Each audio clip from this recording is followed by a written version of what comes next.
Team Jackson, what's happening?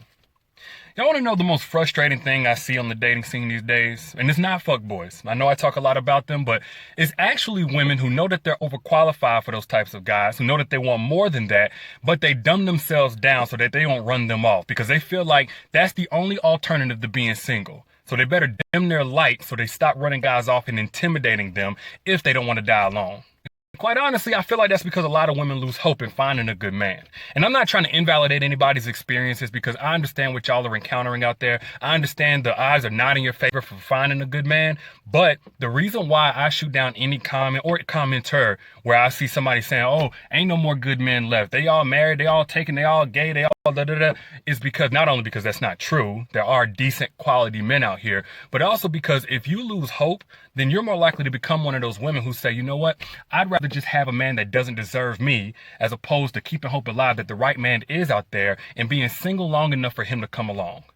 Like, every time I see one of those women, I think about that one classmate we all had back in middle school or high school that was talented and intelligent and could have just went far in life. But instead of inheriting that bright future of theirs, they ended up getting mixed up into things that were going on around them because that's all they saw. That's all they thought there was to life. Like, that's the same danger to dumbing yourself down. You end up missing out on a man that's smart enough to see your value and smart enough to apply himself so he can step his game up and match your value to keep you in his life when he has that opportunity. Maybe the dating scene has gotten that bad, or maybe it's the pressure from the media on women to have anybody just to say that they have somebody, but I'm actually seeing a lot of women these days who are scared to mention their relationship goals up front. Not just that they want to be married, but that they want healthy soul ties, a soulmate, like a best friendship, somebody to really grow with over the long term because they feel like the only men out here are the ones without any relationship direction or goals as it pertains to relationships, and they're going to run them off.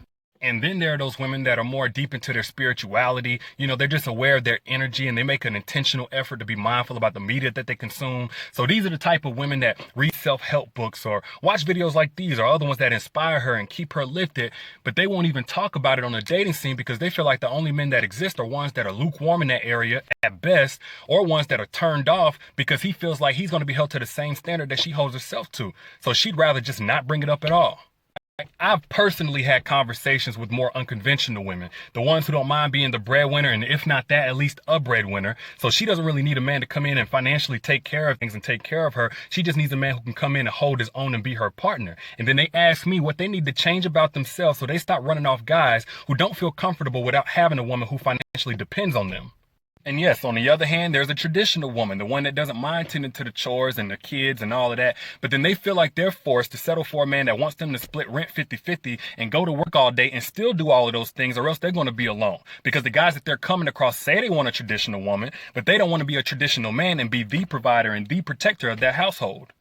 Thing is this: if you're an exceptional woman, like you're cream of the crop, you've done enough work in yourself to where in most dealings with guys, you feel like you're either overqualified or you would overachieve compared to what you would get in return off a lot of dudes. That may mean longer periods of being single, but you will not run off a man who wants the best for you by simply speaking to things that you've done or that you're currently doing to better yourself. The same qualities about you that intimidate most men are the same qualities that are going to inspire the right man to either get on your level in one of those areas if he's not currently there, or to better himself so you two can grow together.